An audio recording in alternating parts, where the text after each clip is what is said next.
Imagine you're just going through a normal day. You go to see your doctor for a routine checkup, and your doctor tells you that you're a walking time bomb. Well, that happened to me, and I want to share my story with you because a lot of my friends want to know what happened to me. And if you don't know me, my name is Dr. Hung William Song, and today is August 8th, 2021. And a month ago, I went to go see my doctor because my mother had suffered a heart attack, her second heart attack, and she's in her 80s, but she suffered her first heart attack many years ago, and then she had her second heart attack this year over Memorial Day weekend. And my cholesterol had always been high, but I never thought much of it, and I thought that given the history, the family history, and the fact that my cholesterol, specifically my triglycerides, were high, I decided I better get myself checked. So I talked to my doctor, who's also a friend of mine, and I told him that I should probably get this checked. And the first, he told me that I should go on some medication for my cholesterol, but since I don't have any symptoms and I'm healthy, that he didn't think it was really necessary. But, you know, being a doctor and being kind of neurotic about this stuff, I decided, I need to get this checked. So, interestingly, you can't just go and get your heart checked because you need to have some symptoms or something, and certainly your insurance isn't going to cover it. So, the first thing I had was what's called a calcium score. So you do a CAT scan and they check for calcium in your coronary arteries. That's the artery that feeds your heart. And the score came back high. So it came back actually at 400, which is high. But this test is not specific, and I talked to my doctor about it, and he said, yeah, you know what, it's not really specific. It's it's suspicious that you have some heart disease, but you're healthy, you don't have any symptoms, so let's just get you on some medications, and then we'll just kind of follow you. But something was nagging at me, and I said, you know what, I better get this checked. And so there's a test called a CT angiogram, where it's a high-resolution CAT scan, and they inject dye through your veins, through an IV, through a vein in your arm, and then they take a high-resolution CAT scan, and then they can actually see a picture of your coronary arteries, and those are the arteries that actually bring blood to supply your heart. So I decided, you know what, I want to get this checked just to be sure. And so I talked my doctor into ordering it, and of course my insurance didn't want to pay for it, so I don't know if they're going to pay for it, but I didn't care because I really wanted to know, and being a doctor, I was just curious as well what that calcium score actually meant, whether it really correlated with actual calcifications in the arteries. So I got it scheduled. I scheduled it for a Friday morning, and I just blocked off a couple hours on my schedule, and I didn't really even, tell anybody. I just kind of blocked it off and said I had a doctor's appointment, and I went to get the CAT scan, and it was pretty easy. They put an IV in my arm, and they injected some dye, and then by the way, the CT, the calcium score, you don't need the dye for the calcium score. It's just a CAT scan. But for the angiogram is where you need the dye. They inject the dye into your arms, and it's very easy. And then they have you go into the CAT scan, and you have to hold still, hold your breath, and then they take some CAT scan pictures. And it was pretty routine. The tech was joking around with me, said I did a real good job holding my breath and all that. And then they were finished. So I thought, okay, you know what? This took a little longer than I thought. So I better get going because I have patients waiting for me at the office, and I didn't want to be late. And but the tech said, you know what? Can you hold on a second? The radiologist wants to talk to you. Well, if you know anything about radiologists, radiologists go into radiology because they don't really want to talk to people. They like to sit and look at the films and read the films, and they'll talk to the doctors, but the radiologist is not going to typically talk to you.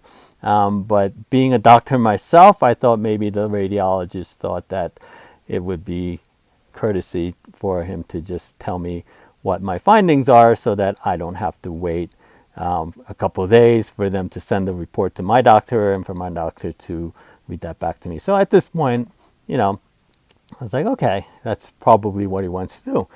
So then the radiologist came into the room, and he introduced himself, and he told me, let's go in. I want to show you something.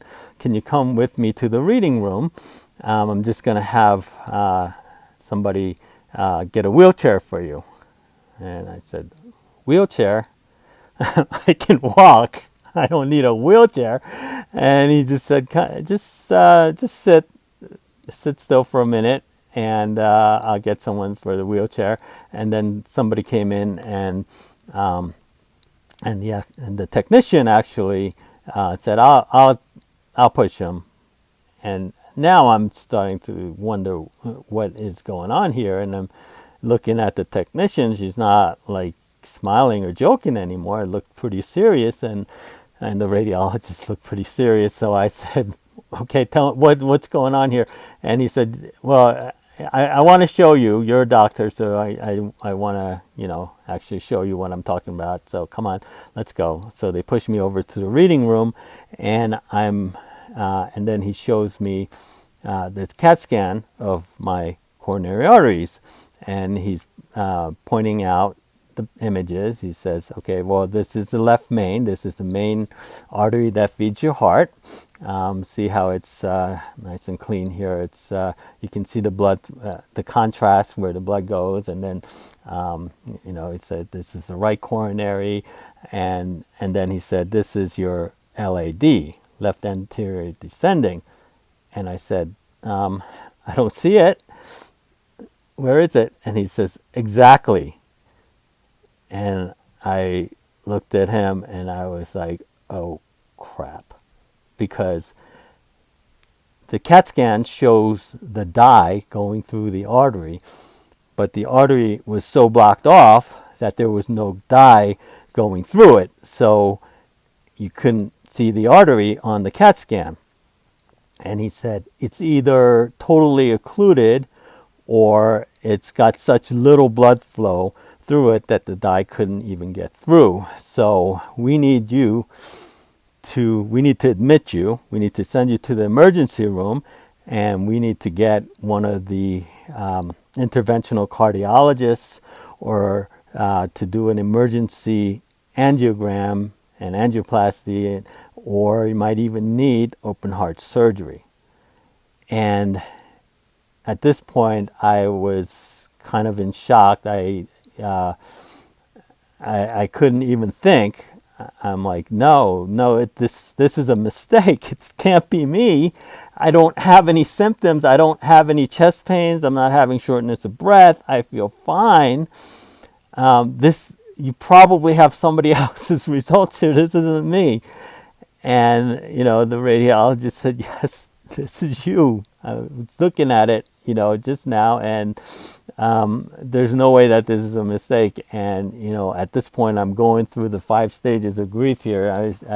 I was in denial, and I said, no, this is not me. This is, so then finally, he was able to convince me that this was indeed my CAT scan, because he had just done it. He said there was nobody else that had this scan just now. It was you. So then, he said, what we're going to do is we're going to send you to the emergency room so they can monitor you. Just don't make any, sudden movements or anything like that. And we're gonna we're gonna see if we can get one of the interventional cardiologists to do an angiogram, which is actually putting a wire up to my heart and directly into the coronary arteries. That's the arteries that feed the heart, and inject dye straight into the artery so we can see exactly how much blockage there is. But we're going to need you to stay in the emergency room because we don't have anybody available right now. But as soon as one of the doctors are available to do this, they will do it on an emergency basis. Now, as a doctor, again, I knew that an emergency procedure was much, much more dangerous than having a scheduled routine procedure, because they're going to just grab anybody they can and they're going to put together an emergency crew to do this. But I was feeling fine, so I told him, no, I'm not going to stay. I can't. I'm going to go home. And so now I'm like at the bargaining stage, and I'm telling him, I'm not going to stay. I'm not going to the emergency room. And the radiologist is telling me, no, you can't. You got to stay. You have to do this. You are a walking time bomb. And when he called me a walking time bomb, that's when it really hit me.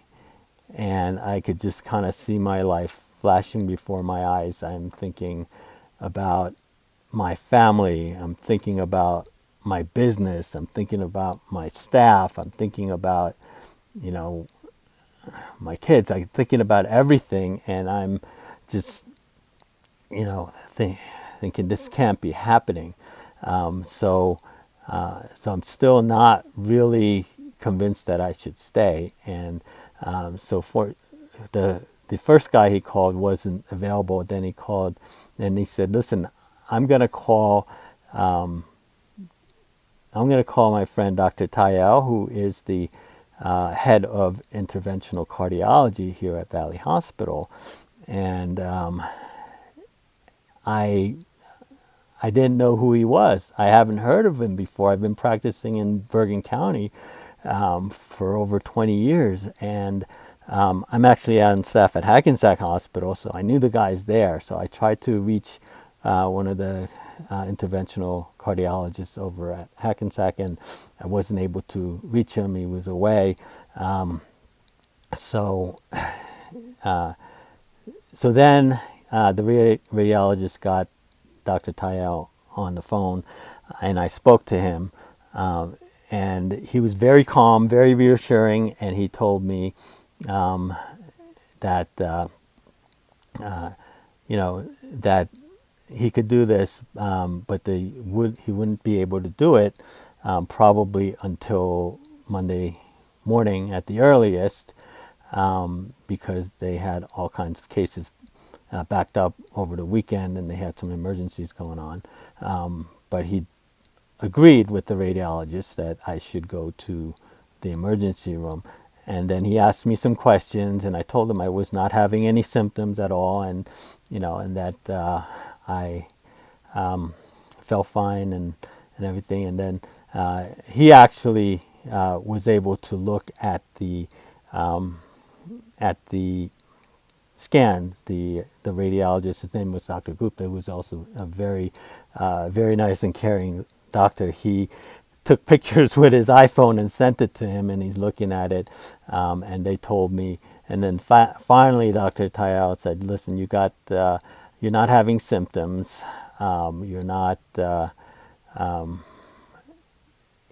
so even though the CAT scan looks awful and very scary, I think you probably have some collateral circulation, which means there's some blood vessels that had formed to bypass the area of blockage, but they're small blood vessels, so they weren't really showing up on the CAT scan.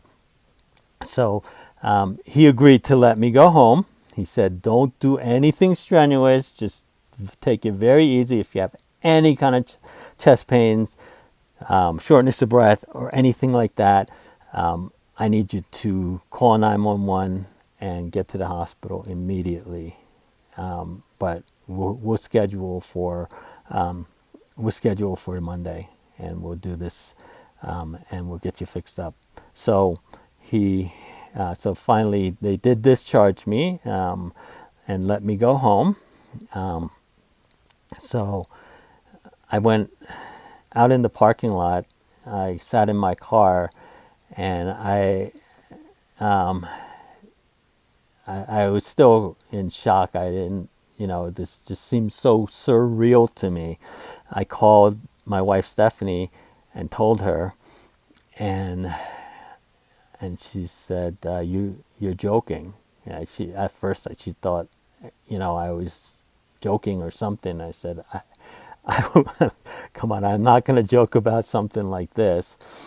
And I told her what happened, and she was like, "You sure you want to come home?" And I said, "Yeah, I feel fine. I'm going to come back and get this done, but come home."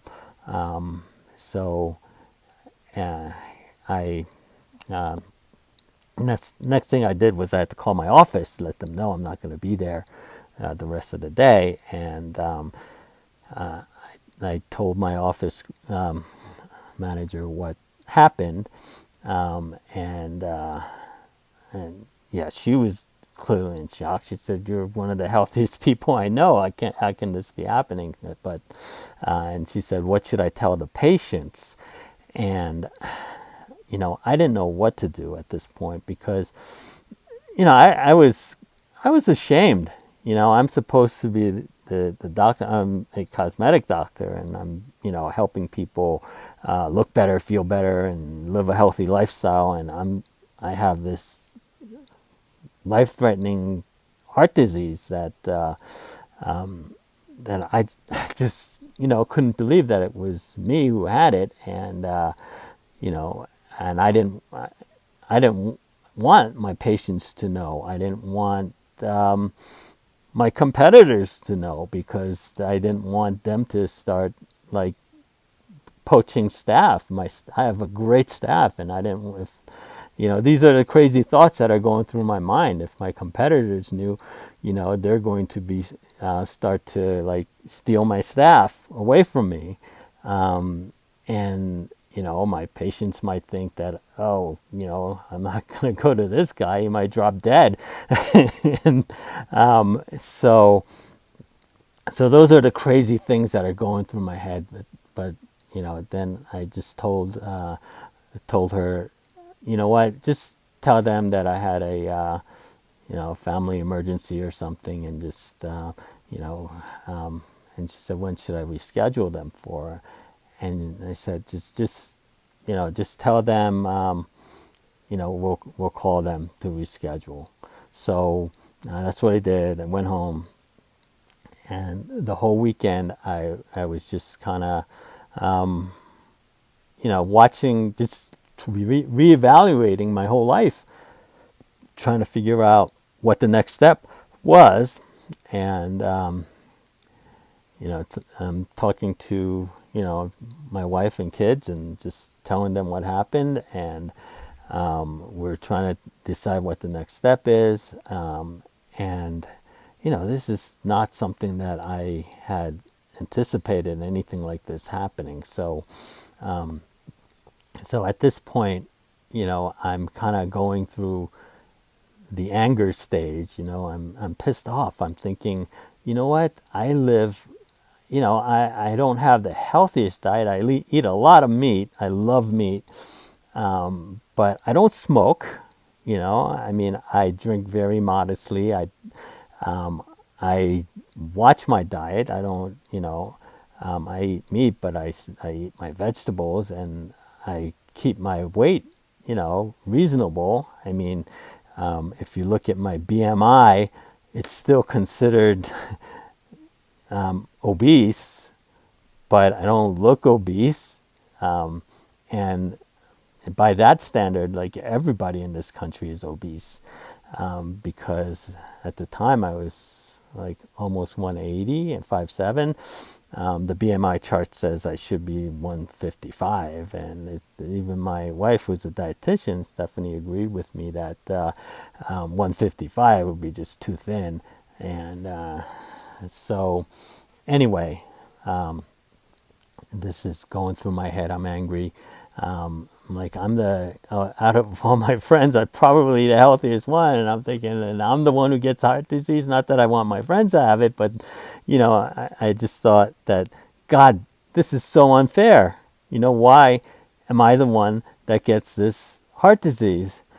And I'm just thinking about it, and then I realized it was almost like God talking to me and saying, come on, you're the lucky one.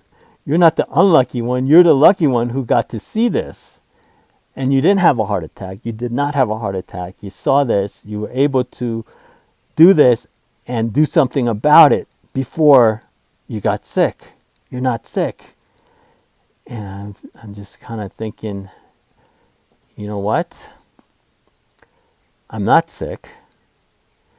And who's to say that everybody else around me is not walking around with the same thing? They just don't know it, and they won't know it until they have a heart attack, and I was fortunate enough to have the resources and be able to get this scan done that showed me that I have this. So now, I'm kind of going through, starting to go through the acceptance.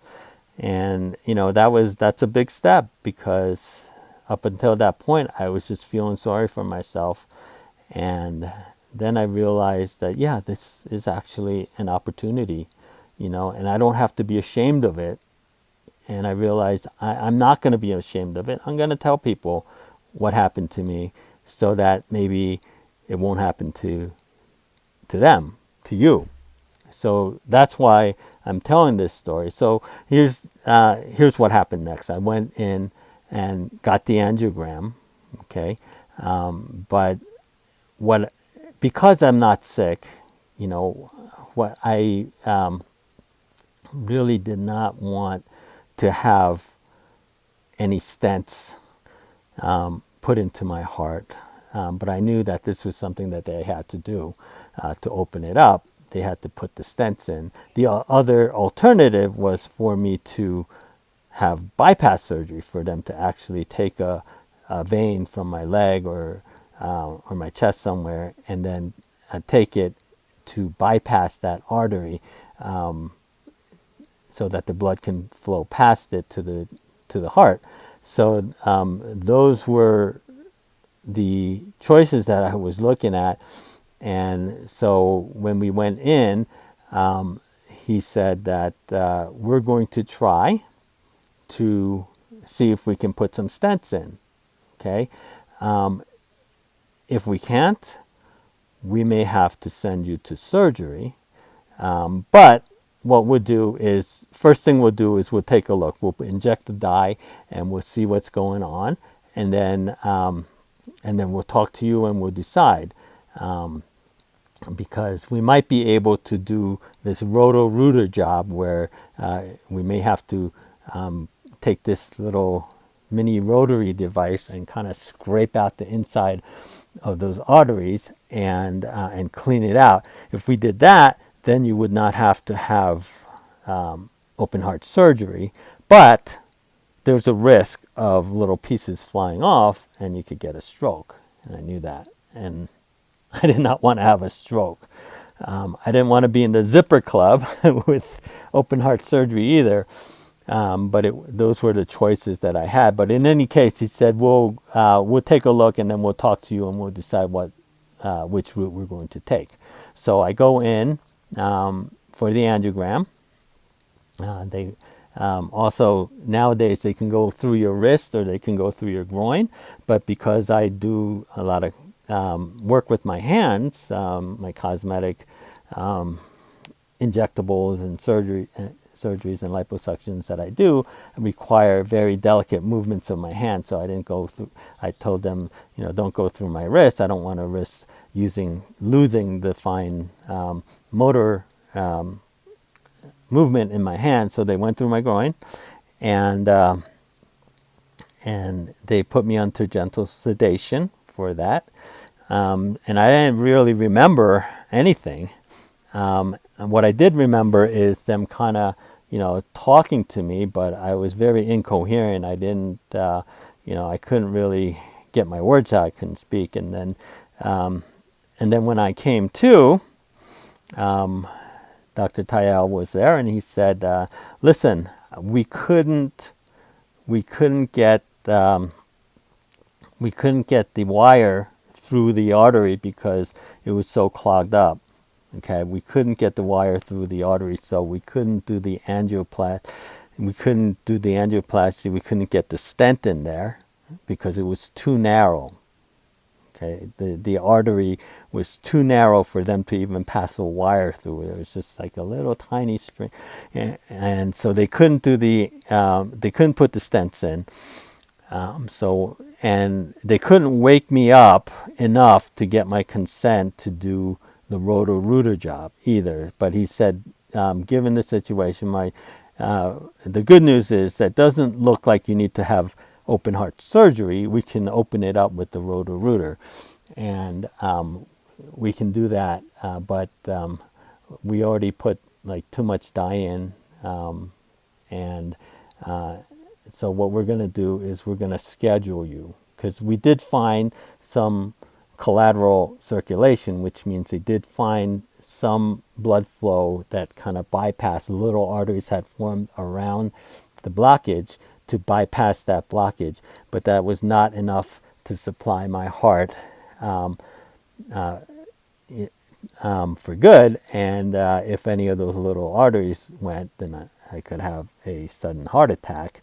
So he said, those little collateral arteries are good for now, but what we need to do is we need to schedule you to have that roto-rooter job, and we can do that in 2 weeks. We'll schedule you and have you come back. So at this point, I was glad that they didn't put the stents in, which, kind of silly, but in a way I was kind of glad, because now in the back of my mind I was already starting to plan what I'm going to do. And my thought was, you know what, there is some evidence that changing your diet, like going completely plant-based, avoiding sugar, and refined carbohydrates, those kind of things. And there's some enzymes that you can take to actually help clean those arteries. They've shown that some people have actually reversed their coronary artery disease by doing that. But that's usually over a period of years. So, but my thought was, who gets the opportunity to have an angiogram, go on this diet, and take another look 2 weeks later? So I'm thinking to myself, okay, I'm going to do this. I'm going to stop eating meat, which is a huge deal for me because I love meat, And then one of my favorite things to do is go out with my buddies to steak restaurants, and we go to find the best steak restaurants around, and we go there. We try to go like every month or two and find some great place to eat. That's one of the things that I love to do. And I'm thinking I'm going to have to give that up. I'm going to have to give up, eating meat for, I had usually had some kind of meat with almost all my meals. So anyway, I thinking, okay, I'm going to give that up. Okay. And while I'm at it, I'm going to give up sugar. I'm going to give up dairy. I'm going to give up gluten. I'm going to go on a clean diet. And one of my physician colleagues who practices functional medicine told me that there was an enzyme that's readily available called serrapeptase, and it's actually made from digestive enzymes of silkworms that they use to break through the cocoon, and it's actually just sold as a food supplement on Amazon. So she told me that she's seen some of her patients get good results with that. So I immediately ordered that. And for the next 2 weeks, I was on a strict no animal protein, no sugar, no refined carbohydrates, which means no bread, no pasta. And I did that along with the serrapeptase, and Dr. Tayal told me to started me on aspirin and Plavix, which are blood thinners, and also a cholesterol medicine called Crestor. So I took those, and I went on this diet, and by the time that I was scheduled for my angiogram again, my triglycerides, which by the way were running in the 400s, had plummeted down into the 40s, which is actually a little bit too low. But my whole blood profile in the matter of just a couple of weeks, and it wasn't from the medicine, because I've seen plenty of people go on medicine, and I was on the smallest dose of the Crestor. But even when we up the doses to the highest dose without the dietary changes, it's very hard to get those cholesterol levels to change, especially the triglycerides. So I checked these levels on myself just before going in, so this was a long shot, a very long shot, but my hope was that he was going to go in there and say, "Oh, wow, your arteries are clean. We don't have to do anything now. There's no plaque. It's all gone." The diet, doing that diet was really tough. It was really tough. Those 2 weeks were just incredibly difficult for me, but I mean, it was literally life or death. So I had to do it, and I did it, and I was actually very proud of myself for doing it. So I did that. I went in, and I had everyone I knew just praying for me for a miracle, and my long shot prayer and hope was that he's going to go in there and find that the arteries were clean and they didn't have to do anything. But of course that was not realistic at all. So anyway, I went in for my second procedure, and when it was done, I came to, and he told me, "Okay, here's the good news. Okay, we were able to get 90% of the blockages opened up. We did balloon angioplasty, which means we were able to pass the wire through, and we were able to expand the arteries with a balloon to open them up. The bad news is that when we did that, we found another little blockage further down that we couldn't get to at the time. And so you're going to have to come back again in 8 weeks." And so I said, "Well, wait a minute. So there's no stents?" And he said, "No, there's no stents. When we go back in, we'll put the stents in. But for now, we just open the arteries up with the balloon, so that the blood flow is going through, but we have to kind of let it heal a little bit. Stents would have gotten in the way, so we didn't put the stents in. But in 8 weeks, you'll come back. we'll go and get that other little piece, open that up, and at that time we'll put the stents in. So he's like, I'm so sorry, but I think, that was the best way to go, because if we just kind of, put the stents in right then and there and just left that other little blockage, you probably would have been okay. But that wasn't really the optimal way to do it. So I'm sorry, but, you have to come back. And, my thought was, well, thank you, because I didn't really want the stents. And now I have 8 more weeks to continue with this diet and change of lifestyle, and I am going to see if this is going to make a difference. And by the way, Dr. Tayao, you couldn't pass the wire last time. How were you able to put the wire through this time? And he said, well, you know what, between the Plavix and the aspirin, sometimes it just kind of opens up a little bit. And I said, but what about my diet? And he said, well, that could have had something to do with it. But in my experience, that diet is really not, most people aren't able to stick to any diet like that. So, we just put the stents in and we fix it. And you stay on medications, because I find that most people aren't able to stick it with that kind of diet that you're doing. And I said, well, I'm going to try.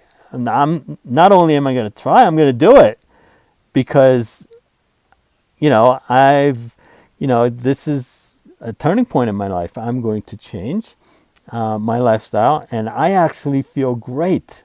Okay. And I didn't tell him, but I went on a hike like 2 days before my second procedure with my family. And it's the same hike that we normally do, but this time I was not the one that was kind of lagging in the back, huffing and puffing. I was keeping right up with them. And it was kind of a vigorous hike, but I could tell because I didn't do anything else other than, my dietary changes. And this was before the angioplasty. So this is, and I feel so good. Okay. Not only is my exercise tolerance better, I don't have like the aches and pains that I typically have, which I thought was just due to age. And my exercise tolerance is much better.